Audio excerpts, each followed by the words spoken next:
Otep, bien-aimés frères et sœurs, vous connaîtrez la vérité et la vérité vous affranchira. Ça, c'est pas moi qui le dis, c'est la Bible qui le dit. Mais moi, je vous dis mieux.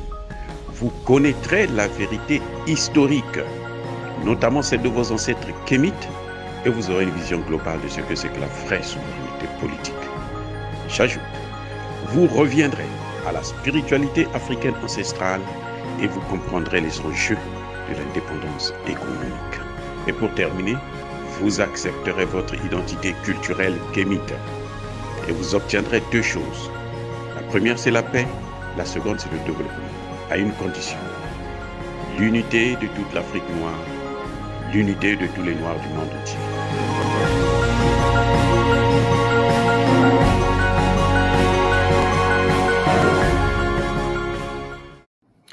Otep à tous, bien-aimés frères et sœurs.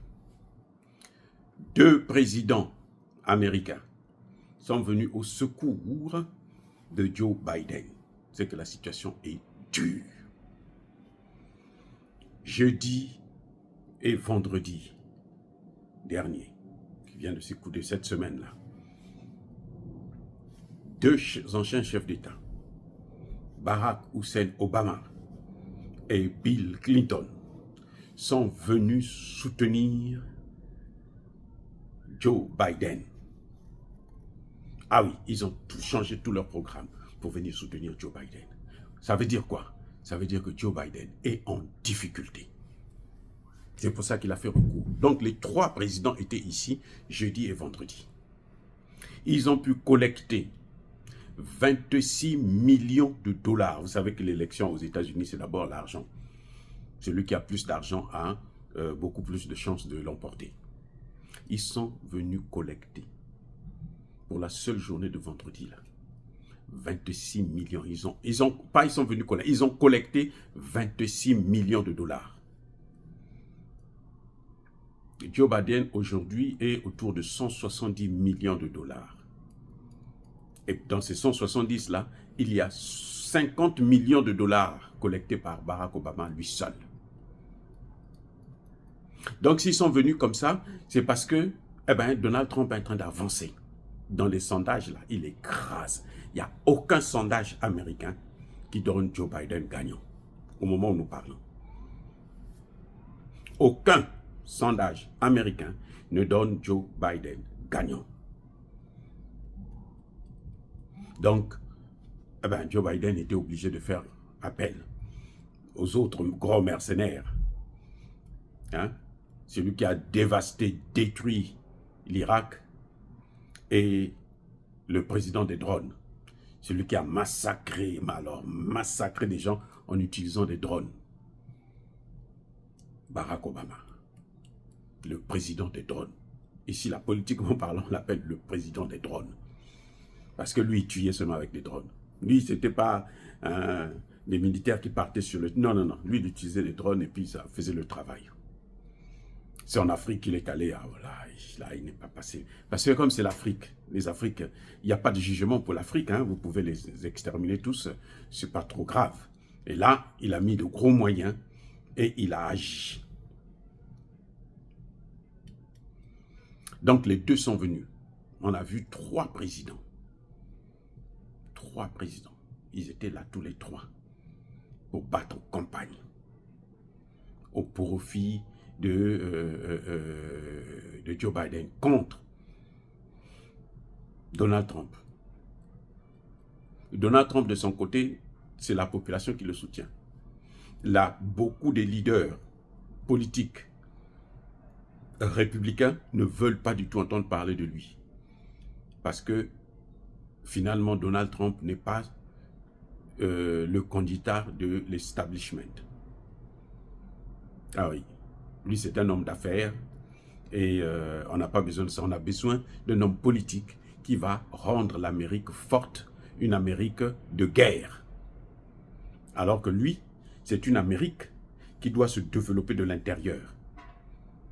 C'est pour ça que vous avez entendu parler de la MAGA.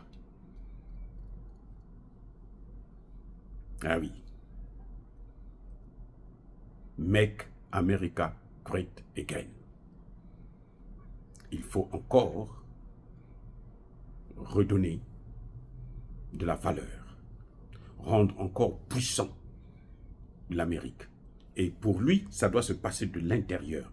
C'est-à-dire, nous devons travailler. Nous devrons avoir une politique commerciale qui est différente de celle qu'on a toujours eue, où on vient, on va tuer les gens pour prendre leurs matières premières. Non.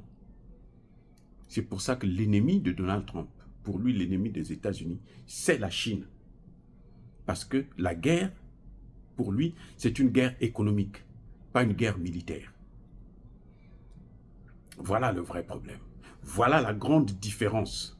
Alors que Joe Biden, lui, il fait partie de l'ancienne école, la vieille école, l'ancienne politique, où les États-Unis doivent prendre de force, même ce qui ne leur appartient pas.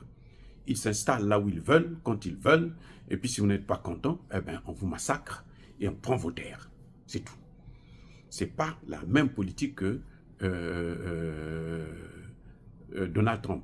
On doit dominer le monde. Nous voulons être les premiers. Mais on doit dominer le monde sur le plan économique. Parce qu'on a une économie très forte. Parce que nos produits sont bien vendus à l'étranger. Contrairement à la politique de Biden, où il faut dominer par la force, que vous le vouliez ou que vous ne le vouliez pas. Nous allons venir chez vous. Nous allons prendre ce qui vous appartient.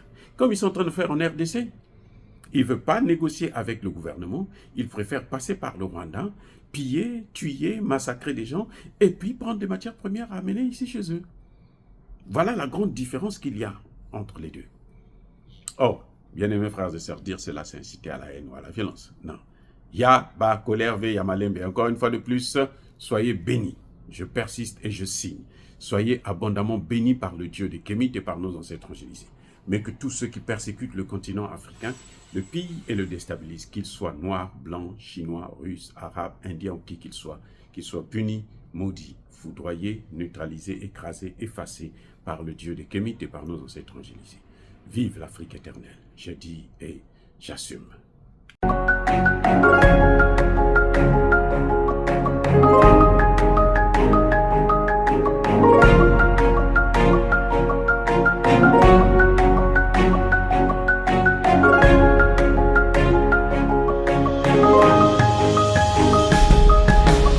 Eux, ils marchent par la foi et non par la vue.